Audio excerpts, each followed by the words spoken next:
নমস্কার। আজ ইউ আর অনন্থামূর্তির সংস্কার নামক উপন্যাসটি নিয়ে একটু কিছু বলার ইচ্ছে হলো, তাই এখানে উপস্থাপিত করছি বক্তব্যটা।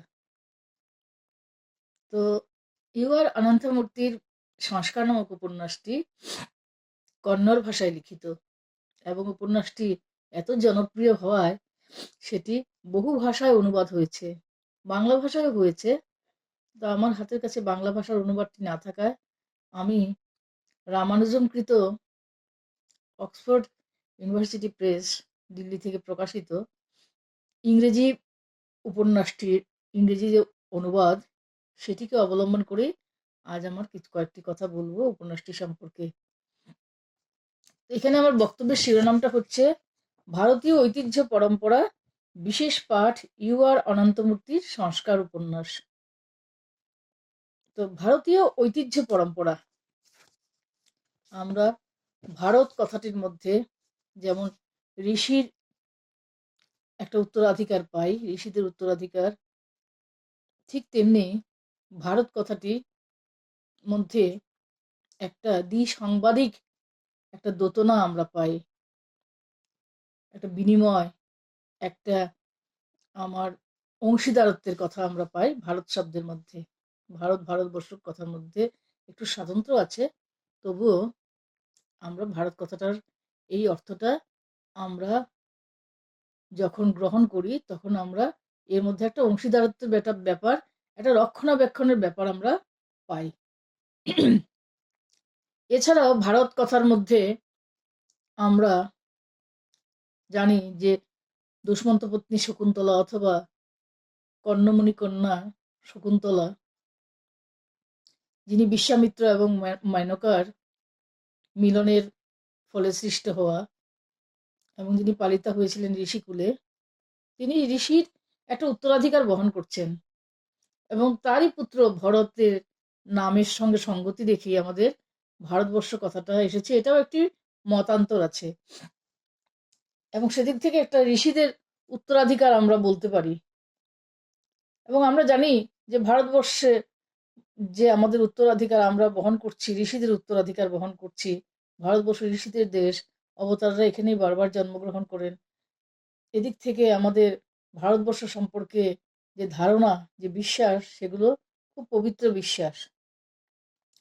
তো আজ এই যে আমি একটা আলোচনা অংশগ্রহণ করছি, আমরা ভারতীয় ঐতিহ্য পরম্পরা এবং বিশেষ পাঠ ইউ আর অনন্তমূর্তির সংস্কার উপন্যাস।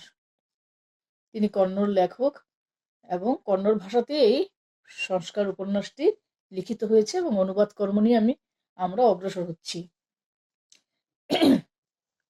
তো এই আজকে যে বক্তব্যটা উপস্থাপিত করব, এটির জন্য যে লেখাটা আমার সামনে তৈরি করেছিলাম আমরা, সেটিকে দ্বাদশ অধ্যায়ে ভাগ করা হয়েছে। তো এই দ্বাদশ অধ্যায় প্রথম হচ্ছে সারমর্ম বা সারাংশ, তারপর মূল সন্দর্ভের প্রবেশিকা, তারপর যে বিভাগটি সেটি হচ্ছে অনুবাদ ও সাংস্কৃতিক দ্বিসংবাদ, তারপরে বিভাগটি হচ্ছে সন্দর্ভের উদ্দেশ্য এবং উদ্দেশ্যটিও আবার দুই ভাগে বিভক্ত হয়েছে। এই প্রথম উদ্দেশ্যটা হচ্ছে ভারতীয় ঐতিহ্যের অনুসন্ধান, আর দ্বিতীয় উদ্দেশ্য হচ্ছে সংস্কার শব্দের নির্মাণ বিনির্মাণের অনুসন্ধান। এর পরের বিভাগটি হচ্ছে সন্দর্ভের পদ্ধতি ও প্রণালী, তারপরের বিভাগে উদ্দেশ্য ব্যাখ্যা হয়েছে, যে দুটি উদ্দেশ্যের কথা বলা হলো, উদ্দেশ্য ব্যাখ্যা হয়েছে। তার পরবর্তী আমরা যে বিভাগটি পাচ্ছি সেটি হচ্ছে যে